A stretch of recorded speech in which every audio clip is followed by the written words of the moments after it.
one of the things I want to talk about is this Yella Beezy and Mo3 The situation. rap world is in... Right. When this happened, I'm from Dallas, first of all. I'm from the neighborhood of Yella Beezy and Trap Boy and Mo3. And where Mo3 was killed is the same freeway I used to get to the school. That overpass, I go right under it to get to school. So this is it's my niggas in my city. When this happened, niggas knew Yella Beezy had something to do with it. That's what the word was in the hood. And I wasn't even in the hood and I heard it. I'm all the way up here in Oregon and my niggas back home in Oak Cliff, they telling me, yeah, that's Yella Beezy that did that for sure. This is during the pandemic when Mo3 got killed. So there was a lot going on back then. A lot of niggas had a lot of time to sit in their house and, be an investigator, private eye. So this should be interesting to see how this goes. And this nigga is getting capital murder. So in Texas, that's the death penalty. No lie. In shambles right now. The biggest Crip just got indicted. No Jumpers host got taken down. Tough. Bobby Shmurda denounced the Crips. K-Flock beat a murder but then got found guilty on a RICO. Damn. And now we have another twist. It's going crazy for the rap game. Of Texas rapper Mo3. What's up, everybody? It's 1090J. I'm rocking with y'all. Y'all rocking with me. For this video, we're going to be speaking on Texas rapper Yella Beezy being arrested 4 years after the murder of Mo3 and allegedly paying a hitman to do the job. Back in November. That's crazy because they showed a video of Yella Beezy or Trap Boy Freddy, one or two. They was in like traffic after it happened. They was like in traffic when it happened. Of 2020, 28-year-old Melvin Noble, who was more commonly known as the Dallas rapper Mo3, was tracked in a vehicle, followed onto an interstate, and literally caught in traffic. Mo3 was unable to maneuver his car any further, was aware he was being followed, and would get out and run in a last attempt to save his life as his killer chased after him with a rifle, firing a round into the back of his head. A Dallas rapper was murdered outside of his car on I-35 near the Dallas Zoo. It is a stark example of the city's struggle to control violent crime. Police say the victim, a hip-hop musician named Mo3, was approached by the killer on I-35. This overpass, I go right under this overpass right here to go to my school on the other side. Both men stopped their vehicles. The victim got out, took off, started running, but was shot several times on the highway. A bystander inside another vehicle was also hit. Police say that person did not suffer life-threatening injuries. Police are still looking for the shooter. The suspect, who was armed with a firearm, began firing several rounds at the victim, striking him. In doing so, the suspect also struck an innocent bystander who was sitting in his vehicle. Now, as we've all come to learn, usually the loudest mouth is the one who has nothing to do with it. Immediately following Mo3's death, rival rapper Trap Boy Freddy would post to Instagram. Man, whoever got the motherfucking... See right here. See right here. This is literally right after the nigga died. And this nigga Trap Boy Freddy, who's also from my neighborhood, not just from my city, but from my neighborhood, Oak Cliff, is on the run apparently. Man, whoever got the motherfucking freeway blocked out need to get y'all shit together, dog. God damn. Nigga can't even get on the fucking freeway. Man, Law got the freeway blocked off all the way on Poke, dog. The fuck they got going? I'll be covered in it. Just around. Finna pop some bottles, bitch. It's bottle popping time. This would lead to obvious rumors that Freddy played a role in Mo3's death. But just like in the case of Julio Fulio, Young and Ace went to immediately celebrating and dropping music videos while dissing Fulio, when in all actuality, he had nothing to do with his murder. Dallas police would share photos of the shooter captured by highway surveillance, later identifying and arresting 22-year-old Keywan White. Months later, 28-year-old Devin Brown would also be arrested. According to his arrest report, Devin was mad Mo3 had a relationship with a female who later turned witness. These tender dick ass niggas, boy. And now you or Mo3 ain't gonna be smashing she wasn't smashing you at first because she was hitting on him. She was letting him hit, and now you gonna be in prison for the rest of your life. Probably get the death penalty, and she gonna be letting another nigga hit anyways. Another witness would come forward stating Devin asked for Mo3's location multiple times before the murder. Police would find multiple calls between Devin and Keywan, as it's believed Devin was feeding Keywan information on Mo3's location so Keywan could take him out. Wow. As of March 18th, 2025, a grand jury in Dallas would find probable cause that 33-year-old Marquise Conway, aka Yella Beezy, caused the death of Mo3 by employing Keywan White to murder him for money. Wow. Immediately after the news broke, Mo3's mother would post to Facebook saying, "Justice for my baby." Dallas police now say Yella Beezy hired a hitman to kill his one-time friend turned rival, Mo3. Cole Sullivan is live. One-time friend is crazy, bro. Over what? Over what? You hired the nigga that you knew the nigga that you was hiring probably was gonna do it because he was ready to crash out about the female. Because he was feeling some type of way because she was letting this nigga hit.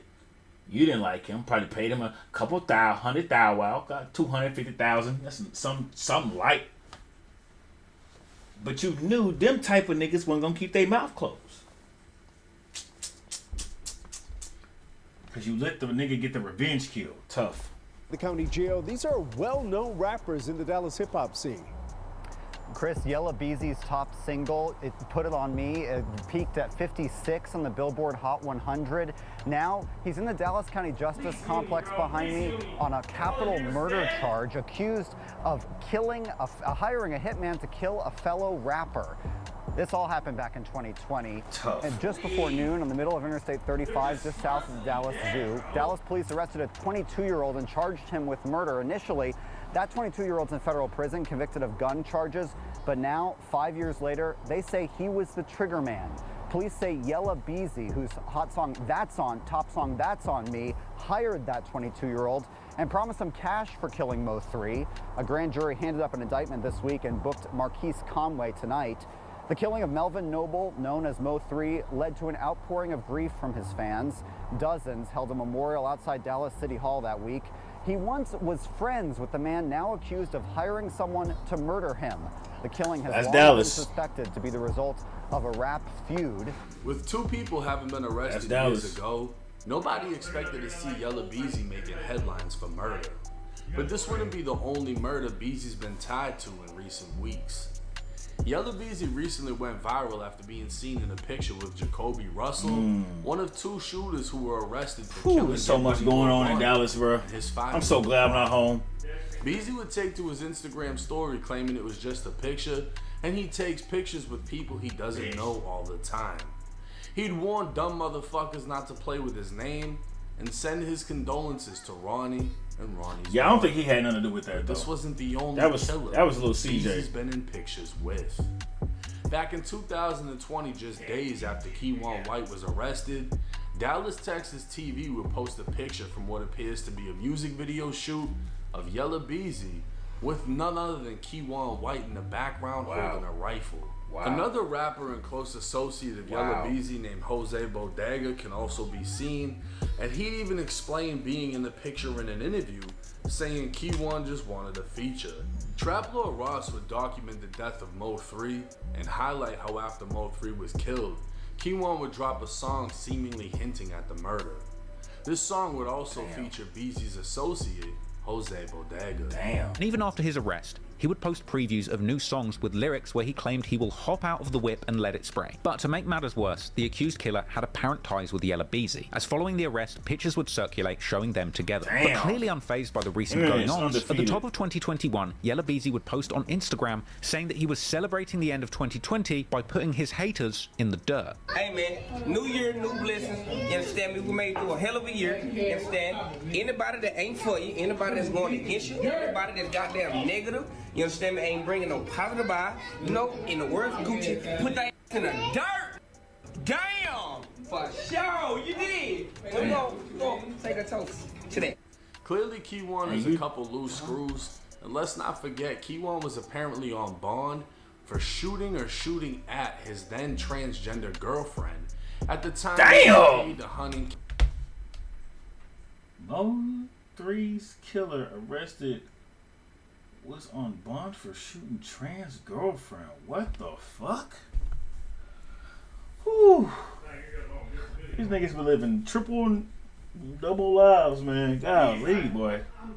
Shooting at his then transgender girlfriend. At the time, he was paid to hunt and kill Mo3. Since then, Keywan was sentenced to 105 months in the feds on federal firearm charges. Devin Brown would receive 80 months for federal firearm charges, while they both apparently are still fighting murder charges out of Texas. It's unclear at this time what directly ties Yella Beezy to the murder. Text messages, evidence, and it's more than likely someone is telling. They got them text messages. Point, everyone was friends, only for things to end so differently. We'll just have to wait and see how this case plays out. This ain't nothing new. Like I said, I'm from Dallas, from the city. This ain't nothing new. This happens a lot in our city when it comes to rappers. They start off as friends, and eventually they either do what they did, start shooting and killing each other, or just, they don't get it together. That's why it's hard for people to come out there, out of the city. They make hits, they get all the dances, all the sound, all the swag, but niggas can't get out. Crabs in a barrel. Now, 2024 was the year of the truth. 2025 is the year of the arrest, because goddamn, everybody's going the fuck down. Everybody. Damn near every murder's getting solved. Nobody's getting away with shit. And to hear that Yella Beezy jeopardized, allegedly, his whole, career over the situation, and it's also alleged that Trap Boy Freddy is on the run. Damn. If he's actually stupid enough to be near the highway Mo3 was killed, minutes after he was killed, dumbass, and record something saying Mo3's holding up traffic, and then later it's found out he has something to do with Mo3's death, he's fucking dumb. Yeah, dumb as hell.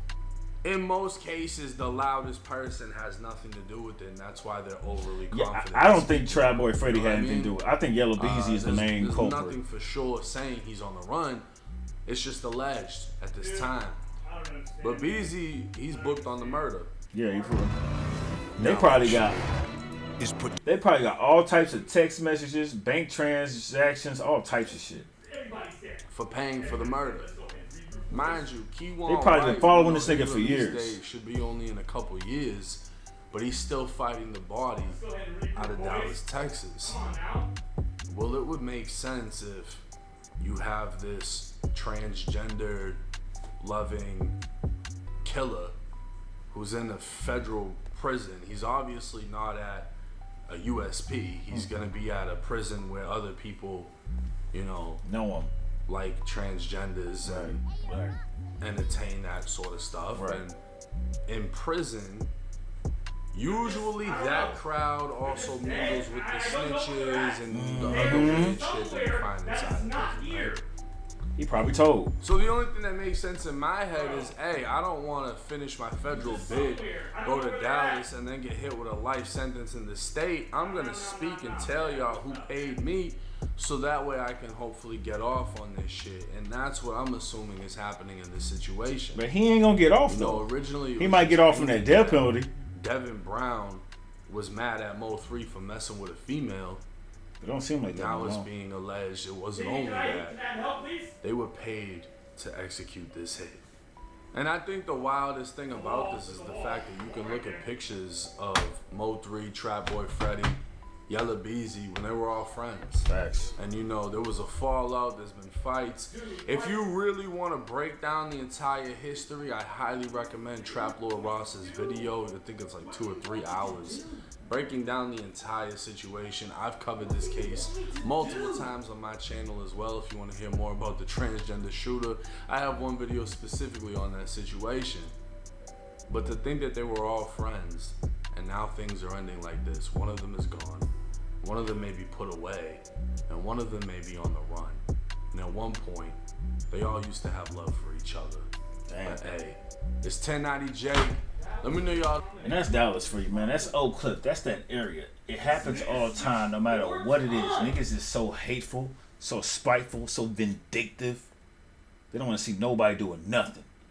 Can't swallow their pride, can't tuck their pride, take their licks on the chin and whatnot, and keep it pushing, man. R.I.P. to Mo3. Am I surprised Yella Beezy is involved? No. We knew that when he got killed. We knew that before, right? Because they had a very, very vigorous, lengthy beef. This should be interesting. Drop a link, drop a comment. Make sure you like, share, all that good fun stuff. Subscribe. Let me know what you want me to react to next. God bless.